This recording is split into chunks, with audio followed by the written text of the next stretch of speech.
Marion Aviana Rebecca Jester Montoya was born on February 10th, 2019, to parents Veronica Marie Weems and Emilio Montoya.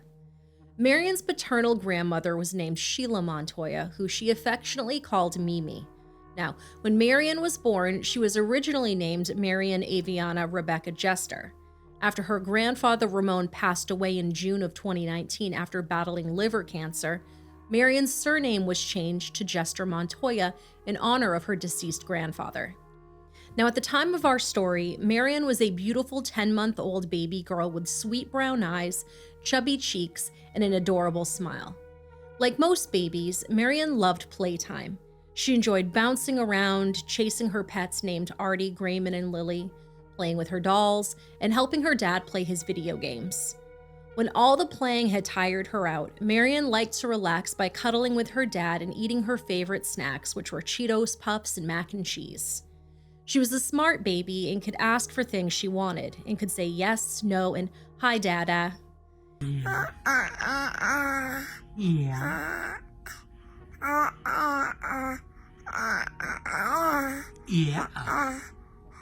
You have a lot to say this morning. At 10 months old, Marion was already beginning to walk and learn to swim. She was definitely a water baby who loved to float on her back and splash around as she kicked her little legs. One of Marion's favorite toys was a stuffed elephant that played the song "Do Your Ears Hang Low?" She loved that song and would dance to it over and over again. And if her dad was too slow at pushing the button to play the song, she would yell at him. Marion lived in Lubbock, a small Texan city bordering New Mexico. Overall, baby Marion was a very smart and very loving sparkle of joy with a smile and personality that could light up a room. Veronica Marie Hager, nicknamed Ronnie, was born in 1998. While her maiden name was Hager, she also used the surnames Jester, Piles, and Weens. Jester was her stepfather's name, Piles was her mother's maiden name, and Weens was the name of her ex-husband Thomas Wayne Weens. Veronica's birthplace was Midland, Texas, but she grew up in Wolfforth, a small suburb on the outskirts of Lubbock. As a teenager, her Instagram account was littered with posts about her relationships and her mental health. December 20th, 2013, she posted, "Stop asking if I'm okay. I'm tired of lying." Prior, she had shared a photo of her wrist with the caption, "I have hurt myself a bunch of times. I'm not proud of it, but it has helped, and I'm glad I'm somewhat over it." On January 2nd, 2014, she reposted an image reading, "So young, so damaged." Veronica attended Friendship High School and was a straight-A student. Despite getting good grades, she never really went anywhere after graduation. She took a job at McDonald's but quit within less than a month of starting and then moved on to the next job. According to Sheila Montoya, this was typical of Veronica, who was a very lazy woman who stayed up most of the nights and slept in until the early afternoon. Veronica had no known criminal history. However, she allegedly was a user of crystal later in life. Veronica started dating Emilio in early 2018. Now, at first, the Montoyas were happy with their relationship, and Sheila even described her as a very sweet girl. However, Veronica didn't stay faithful to Emilio for long and was soon cheating on him with two different men, Thomas Weens and Trevor Rowe. When Emilio found out about this, he broke up with Veronica. But around May of 2018, Veronica became pregnant with her first child. Believing the child was his, Thomas asked for Veronica's hand in marriage, and the two were married in a small backyard ceremony in October of that same year. However, when Marion was born, DNA tests revealed that she was actually Emilio's daughter. After learning he wasn't the father, Thomas filed for a divorce and Veronica started dating Emilio again. While Marion was still a newborn, doctors found crystal in her system, triggering an investigation from CPS. However, since no drugs were found in the home and Veronica's test had come back clean, the baby was allowed to remain with her. Veronica found looking after her daughter stressful and would often give her Benadryl to try to help her sleep through the night. She was lazy and known for dumping her child off on other people, especially her boyfriend who, surprise, wasn't Emilio. Trevor Marquis Rowe was born on November 21st, 1992. Trevor was raised in Lubbock and actually knew Emilio years before he had met Veronica. The two attended the same high school and became good friends as they were both interested in anime and cosplaying. They They lost contact after graduation, but reconnected in April of 2018 after his father, Francis, had passed away. The two were gaming partners for a couple of months before their friendship broke off again indefinitely when Trevor started seeing Veronica. Trevor had one son who was born on September 2nd, 2015. He reportedly had another child, a daughter, who was born in 2012. However, it's unclear whether the child was his or a girlfriend's. In March of 2018, Trevor was arrested for leaving his son and the little girl alone in the house. It had been nighttime, and while the children were sleeping, Trevor got on his bike and went out for 30 minutes to buy food. Either Trevor or one of the kids accidentally set off the burglar alarm in the home, causing police to come to the house. When they arrived, the front door was left unlocked, and a child could be heard inside crying, and no adults were present. The case was later dismissed as he had no other history of child negligence. However, he was convicted on charges of DV in 2014 and sentenced to 45 days in jail. Trevor had previously been engaged to a woman named Stephanie Sanchez in March of 2012. However, the wedding was called off because Stephanie was possibly the victim of such DV. Now, when Emilio and Veronica broke up, they both had equal custody of Marion.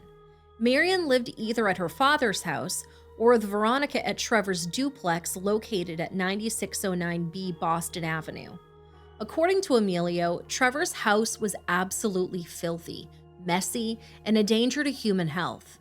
There was dog feces all around the home, and Trevor's two children were seen physically rolling in the mess. Emilio reported the abhorrent living conditions to CPS, but they failed to do anything about it. Emilio always hated handing his daughter over to Veronica as he didn't trust Trevor. He expressed his concerns with CPS, who brushed them off without offering any kind of reassurance that Marion was safe and well. Emilio feared for Marion's safety every time she was left in Trevor's care. He ended up calling CPS 3 separate times and even showed photographic evidence of physical neglect, but still, CPS never took anything seriously or thought to carry out a proper investigation. The first call was made just a few months after Marion's birth. The hospital had run tests and, as we mentioned earlier, found the baby had crystal in her system. CPS did temporarily award Emilio primary custody of Marion for the first 3 months of her life while they investigated Veronica. However, the case was eventually dismissed as the caseworker couldn't find any drugs in the home, and Veronica and Trevor had both tested clean. The next call to CPS was made in October of 2019 over a severe diaper rash Marion had.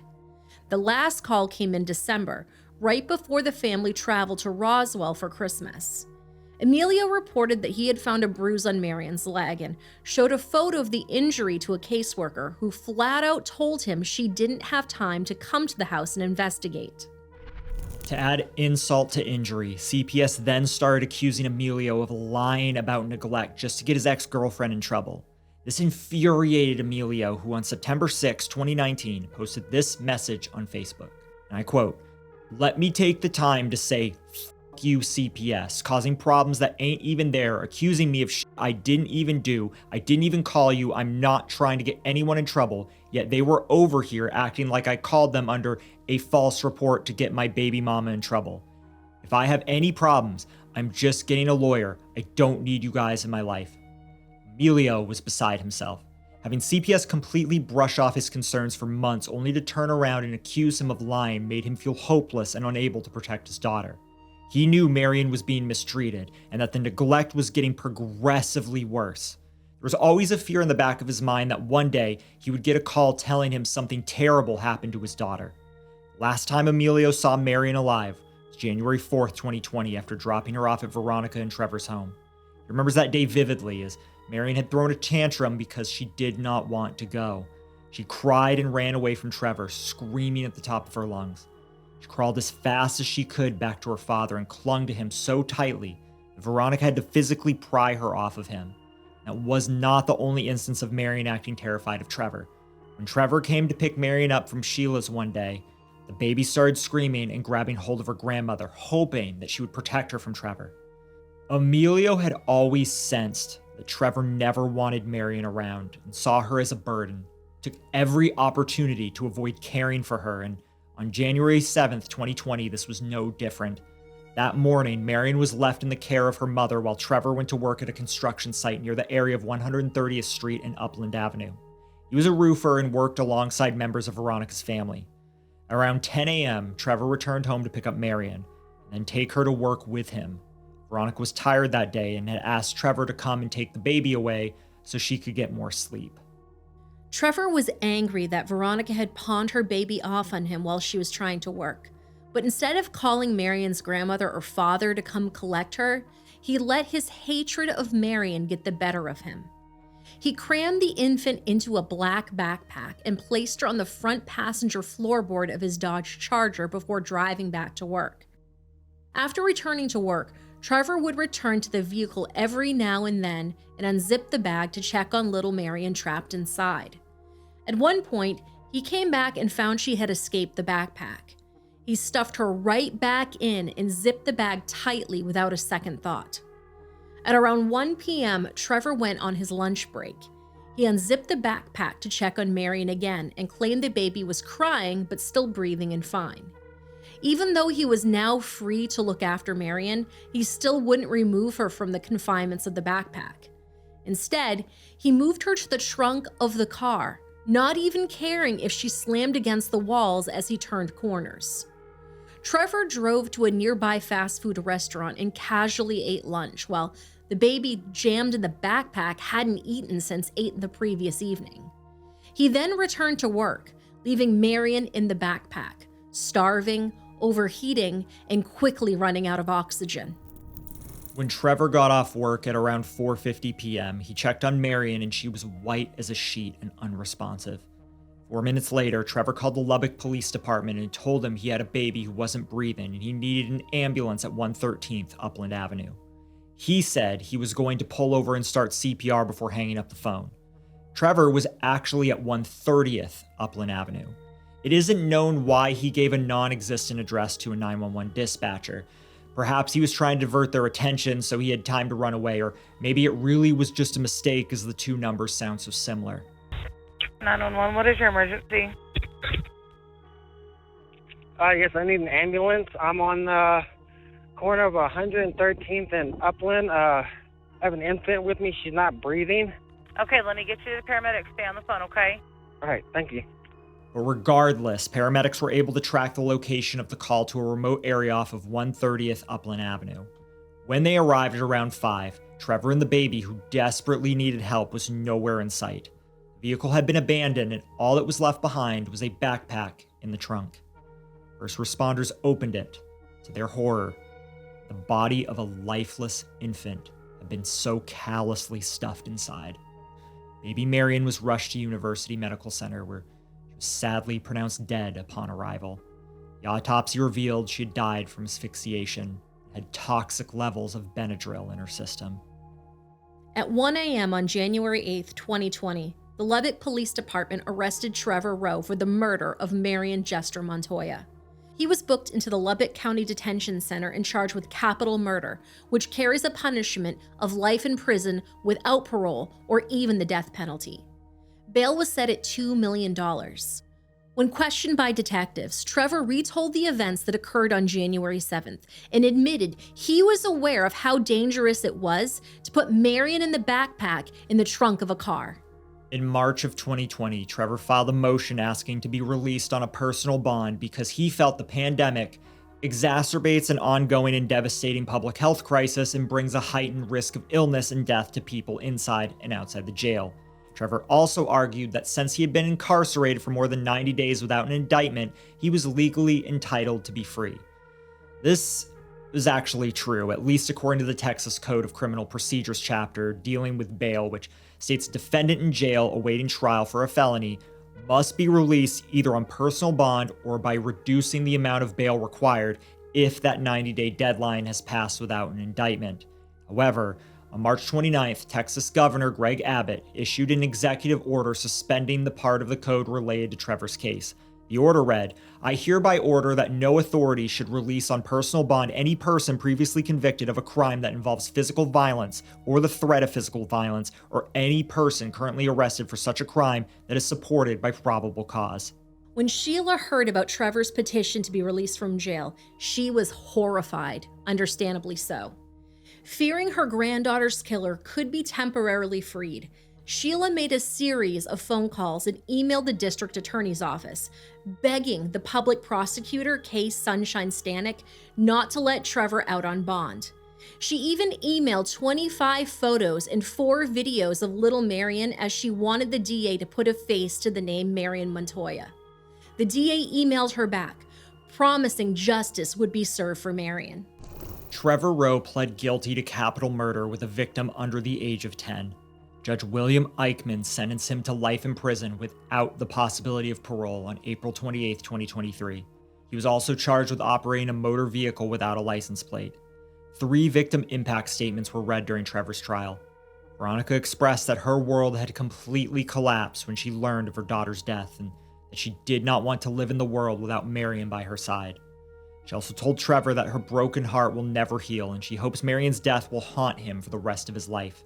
Holding back tears, Sheila stated, "I will never again sit and rock her and hold her and kiss her and sing her to sleep at night.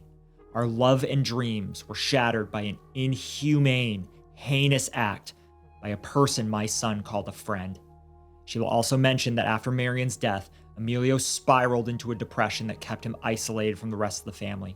Lastly, Emilio told Trevor, "All you had to do was make a phone call. All it took was one phone call to me, and you know I would have left whatever I was doing that day, whether I got fired or suspended from work. I would have been there. I would have taken her off your hands. I would have kept her and ran away with her if that's what you needed me to do. You couldn't call us to save that baby's life." He also expressed that he now suffers a terrible anxiety, which has left him unable to hold down a job. After the sentencing, Emilio sat down with reporters to discuss the trial and life without his beloved daughter. He said he had met with Trevor the previous Monday, and the killer had cried as they spoke and never broke eye contact. Emilio told the journalists that Trevor was someone he trusted and that it is my job to forgive and God's to judge. He was quoted saying he could never truly hate his daughter's killer, as they share too many good memories, such as when Trevor drove him to the hospital when Marion was born, and when he physically carried his father, Ramon Montoya, to the movie theater so he could watch The Avengers before he died. Emilio ended the interview by saying he has found it in his heart to forgive Trevor. However, he will always wonder why he did what he did, and hopes he will be hurting emotionally forever. While the rest of the Montoya family say the conviction did bring them closure and some peace, they will never be able to forgive Trevor or Veronica, who they believe is also responsible for Marion's death. Montoyas and those close to them never even speak Trevor and Veronica's names, and chose to refer to them as only Rat Boy and Incubator. One family friend even wrote on Facebook, "I saw his mugshot. He is below a rat. He and Veronica need to be exterminated, if you ask me." Montoyas and their friends always hoped Veronica would also be charged with Marion's death. Marion's aunt, Carla Ryder Alexander, made this post directed towards Veronica 15 days after her niece's tragic passing. It read, "So you can't get up in the morning and take care of your baby, but you can be at the jail at 8 a.m. to visit with her killer. You are 100% involved in the death of my precious niece. Your time will come. Justice will be served." After the sentencing, Trevor was transported to the Huntsville unit to spend the rest of his life behind bars. This jail, nicknamed the Walls Unit, is the oldest in Texas and houses one of the most active execution chambers in the United States, with 587 executions since 1982. In recent years, the Huntsville unit has been widely criticized for its lack of air conditioning, which leaves prisoners uncomfortable in sweltering Texas summers. Inmates have even filed lawsuits against the TDCJ, calling the conditions inhumane. After Trevor was arrested and indicted for murdering baby Marion, Veronica continued dating him for several months and would frequently pay him visits at the Lubbock County Detention Center. Sheila knew Veronica was a terrible mother. However, she couldn't believe she would stoop this low. To find out if the rumors were true, Sheila went down to the jail herself, setting up a camera in the lobby facing the parking lot, and waited. Within next to no time, she caught Veronica driving into the parking lot and quickly sped off once she had spotted Sheila's car. A short while later, Veronica returned to the parking lot, hoping Sheila would now be gone. When she entered the building, Sheila confronted her, asking what she was doing there. Veronica became defensive and told Sheila to mind her own business. Sheila responded by announcing to everyone else in the lobby that Veronica was visiting the man who killed her own baby, and that she was part of the plan and that she should be arrested too. In late April or early May 2020, Sheila says she received a call from a detective informing her that they were investigating Veronica concerning Marion's death. However, no charges have ever been brought against Veronica, and as 4 years have now passed, it seems unlikely there will ever be any legal action taken against her. Sheila was heartbroken by Marion's death. She'd been longing for a granddaughter for years, and to have her ripped away from her after just 10 months was utterly heartbreaking. To make a tragedy even more tragic, Sheila had actually been planning Marion's first birthday party the day she was killed and had even picked out the dress she was supposed to wear on her special day. On what would have been her second birthday, Sheila shared this message in honor of her baby granddaughter. "This is our precious Marion. Today she would be 2 years old, but her life was cut short because of a neglectful mother who sent her with her boyfriend who ended up murdering her. Oh, my precious baby girl, I know you're in a much better place. Happy heavenly birthday, precious. All your birthdays have been spent in heaven, and I am so sad that we never got to celebrate a birthday with you. Our love for you will live on. We will continue to fight for you until justice prevails.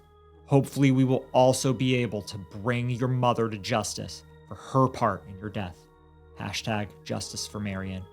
Emilio and Sheila moved out of their house shortly after Marion's passing. To continue living in the home they share with Marion became too emotionally draining for them. They ended up moving to a small house elsewhere in Lubbock, and Sheila has since retired.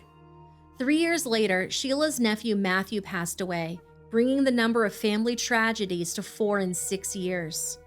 In addition to the loss of Ramon Montoya in 2019 and little Marion in 2020, her daughter Becky passed away from an overdose on June 20th, 2017. In September of 2021, Sheila herself almost died in a car crash. The Montoya's suffering was lifted at least a little bit when Sheila's daughter Katrina gave birth to a daughter. Little Lyric is the family's miracle baby and the spitting image of her late cousin. When Lyric was born towards the end of 2020, Sheila was over the moon and had the following to say about her new granddaughter. She said, "God is good, he gave us Lyric. Nothing can ever replace our beautiful angel Marion, but our Heavenly Father knows how to comfort in time of need." In recent years, Sheila has been blessed yet again with another granddaughter named Ray Ray. Today, the Montoyas are still fighting to hold CPS accountable for Marion's death. Their ultimate goal is to introduce a Marion Montoya bill that will protect other kids from being ignored by the authorities who are supposed to help them. Emilio vowed to continue the fight for change until the end of time. Marion's caseworkers committed a series of unforgivable failures that left the infant in an unsafe situation that ultimately led to her death. They had brushed off reports of Veronica using crystal despite tests showing Marion had the drug in her system. Additionally, they held off on investigating Marion's bruising out of sheer laziness. Furthermore, CPS was fully aware of the appalling living conditions of 9609B Boston Avenue and that Trevor had a history of child endangerment and DV. Marion's aunt Katrina believes without a doubt that if her brother Emilio had been able to retain custody of his daughter, she would still be alive today.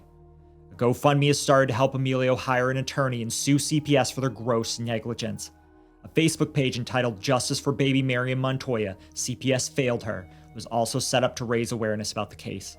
The page is private, but the About section is public and reads, "A father's search for justice. Emilio begs CPS to investigate his infant daughter's abuse. He tells them something is going to happen. Then it does." The years following Marion's death, Veronica married an old high school friend. The couple have 4 children together. After news broke of Marion's death, a Facebook fundraiser was set up to raise money for the infant's funeral, and more than $10,000 worth of donations poured in.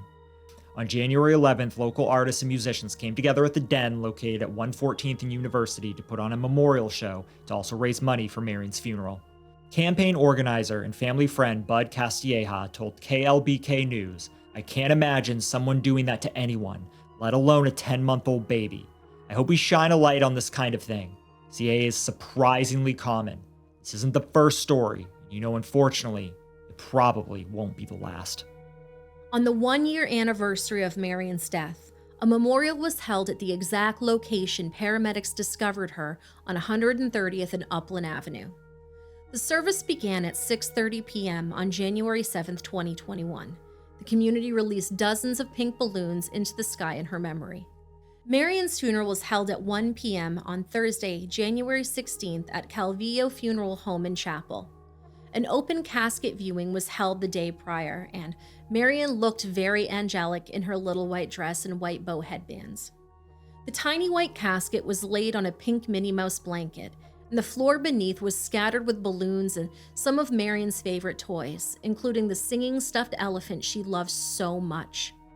A video screen was placed above the casket, and it replayed a slideshow of photos of Marion's short life. Sadly for the Montoyas, the casket viewing was ruined by Veronica, who disrespected Marion's memory by showing up wearing her murderer's leather jacket.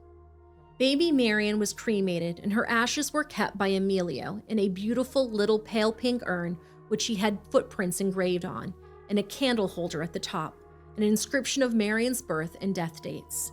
Emilio held onto Marion's ashes after the funeral and always kept them close to him. After years of grieving, Emilio was finally able to lay Marion to rest. Her ashes were buried next to her grandfather Ramon at a cemetery in New Mexico. Emilio kept the pink urn, which now holds a necklace, bracelet, and earrings worn by Marion, and a lock of her dark brown hair. The urn is kept on the top shelf of Emilio's bookcase alongside his sister Becky's urn and some of Marion's toys. Emilio tries to remember his daughter as a happy little girl who was always laughing and smiling, rather than the little girl who met a tragic end.